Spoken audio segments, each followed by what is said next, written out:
Minnesota. Key facts. Abbreviation MN.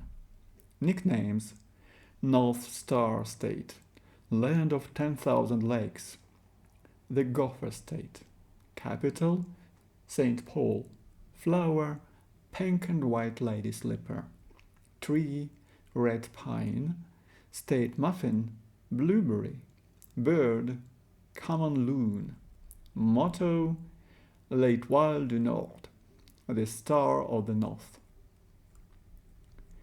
In terms of temperature, Wisconsin, it turns out, was a mere John the Baptist to Minnesota's shivering messiah of cold. I arrive at the twin cities of St. Paul and Minneapolis and have pointed out to me the enclosed pedestrian bridges above us. They link buildings across the streets and first or second story level, and there seem to be scores of them. They are called skyways and exist for one reason only.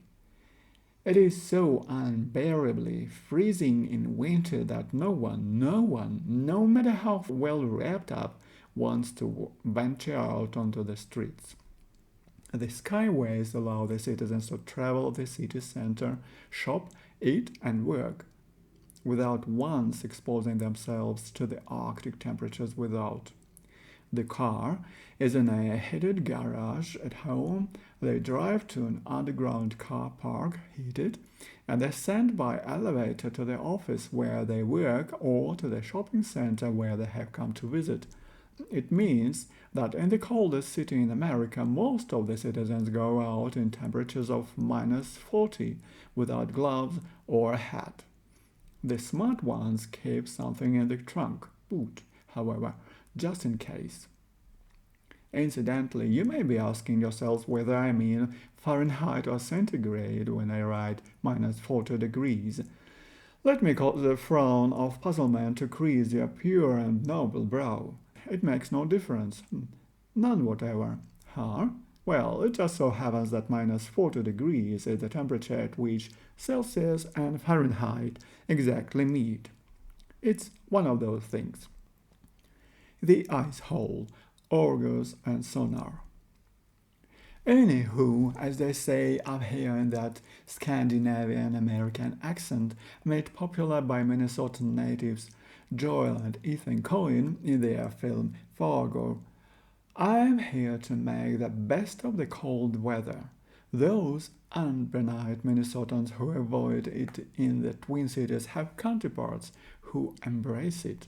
One of the most popular activities in the state is ice fishing. In a land of 10,000 lakes, as Minnesota proudly calls itself, with winters in which the temperature often stays below freezing for months, you can devote almost half the year to an ice culture.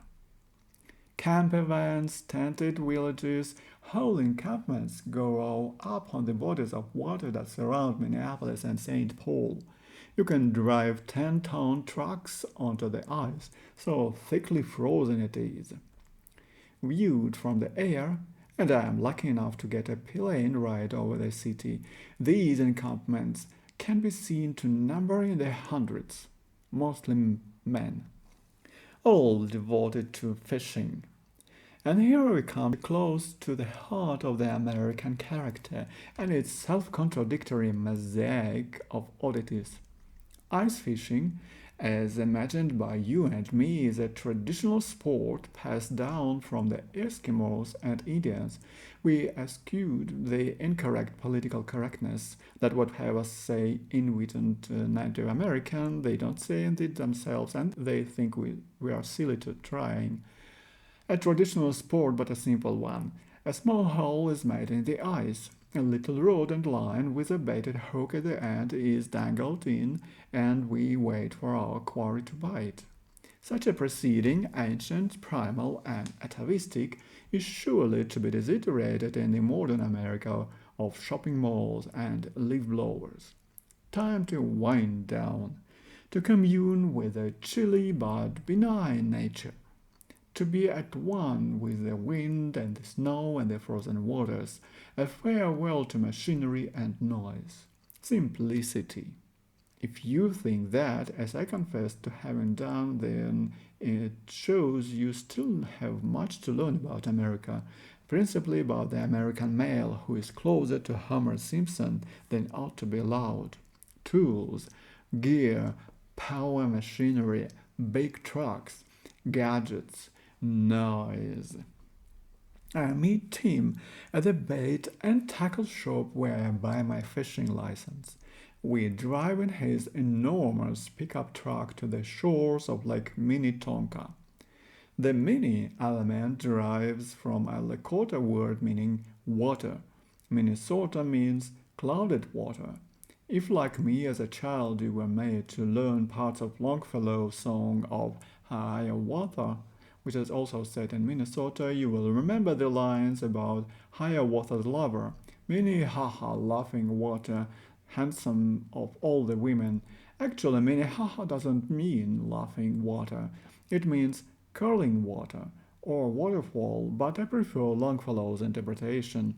Minnetonka means big water. And driving around it to find Tim's preferred fishing site, I could see that it was well named. It is nothing to Lakes Michigan or Superior, but its 140 miles of shoreline rather put Derwentwater and Windermere to shame. Tim turns off the road, and suddenly we are on the lake. We drive towards a huddle of tents and other trucks where Tim's fishing cronies have already set up. I close my eyes and gulp a little. Of course, Tim knows what he is doing. It is February and the ice is thick. It will no crack or melt. But that same part of me that cannot help thinking that when the helicopter takes off the plane, bumps against the wind, today's the day it all goes wrong, today's the day I die, that part of me is fully active. I can almost hear the ice creak beneath our preposterously huge tires. We are the straw that is breaking this mighty camel's back, I whisper to myself. It's all over. Goodbye, cold world. The fact that I am writing this now shows how futile were my fears. Had I known what a battery the ice was yet to take, I should have been even more timorous, however. While the fishing apparatus is taken down from the back of the truck, I go for a ride on a skidoo. Strange machines and a little bumpier than my healing humorist would have preferred, but a style of travel that can certainly be described as fun. When I return, pink and frozen cheeked, the equipment is ready to be put into the operation. First, there is the Ice Master King Power Auger. A pull on the start rope and the sound of 50 chainsaws rends the air. Tim grins widely. An American in heaven. He is a noble pioneer, pitting his wits against nature, and he has the plaid and the power tool to prove it. Within about 40 seconds, a perfect round hole has been made in the ice. Tim complains about the pile of slush that has to be kicked down into the hole before one can see it in all its perfection. It is natural that as the auger rolls and descends, slushy ice is sent up to the surface like wood shavings and masonry powder when you drill. But there is a new piece of kit recently launched, which Tim will be buying next week, the slusher. This attaches to a power drill that allows you to kiss goodbye to the misery of that pesky pile of slush. Instead of kicking it back down the hole, the work of a minute, you can now power it back down the hole. Bliss. So now we have a hole, but technology has more to offer. Down the hole is lowered a long tube, at the end of which is sonar equipment. Yes, sonar. The same sonar that was developed by the Royal Navy in the war to defend shipping against the U-boat wolf packs. At the surface, a screen reveals the results of the sonar soundings in green mesh shapes that represent fish. Now Tim lowers a camera, a color video camera. Finally, I am handed a little rod which is weighted, baited, and lured. Ice fishing is now a question of watching the sonar, which shows fish from some distance, and as they approach the hook, turning your attention to the television monitor. When a fish swims into the view, you can twitch your rod a little to interest the fish in it, and then it will cackle, they are yours. Poor creatures, they really don't stand much of a chance, do they? Not much time passes then before I catch a fish. The first I ever caught in my whole life. And what a whopper! A sunfish that must have been nearly 4 inches from head to tail, 4 whole inches, possibly even 4.5. Tim's friends at some neighboring hole catch a pike that may be technically a little larger than my sunfish, but it is a lot less appealing. They return it to the frozen deeps, whilst I keep my sandfish.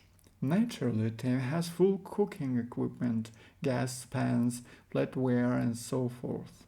It is the work of a moment to saute my fish in butter and share it around. Exquisitely delicious. The best fish I have ever had. What the huntsmen say is true. It tastes better if you have caught it, trapped it, shot it, netted it, harpooned it yourself. After all that excitement in the wilds of the lake with nothing but engines, motors, heaters, snow machines, generators, computers, cooking equipment, and trucks between us and raw savage nature, it is time to return to the comfort of civilization. Among the Hmong. The next morning, before saying farewell to Minnesota, I go to the Hmong market to breakfast and to shop with State Senator Mi Moi, America's first and only Hmong legislator. The Hmong are the people who originated in China but lived for many years in exile in Laos.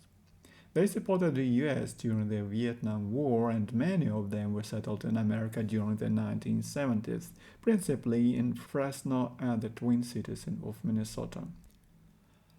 They thrived very quickly, and their skills in agriculture and hunting were so impressive that they caused some resentment amongst established Minnesotans who claimed they must be cheating and not obeying licensing and closed season regulations. Despite not using two-stroke ice augers, Wi-Fi crossbows, motorized hunting knives, electric buttock warmers, and heat-seeking harpoons, the Hmong hunters seem constantly to outperform their European neighbors. This discomfort aside, the Hmong have integrated over the last generation or so to the extent that there is now some concern among the elders who are worried that the ancient language and traditions may be lost, as Hmongs enter the army, serve abroad, and generally enter mainstream life, indistinguishable from any other Chinese Americans. Thus, the cycle for insecurity and tension that has always characterized immigrant populations that join the great melting pot. My next state has faced fewer of these tensions than most. I'm headed for Montana and the buffalo.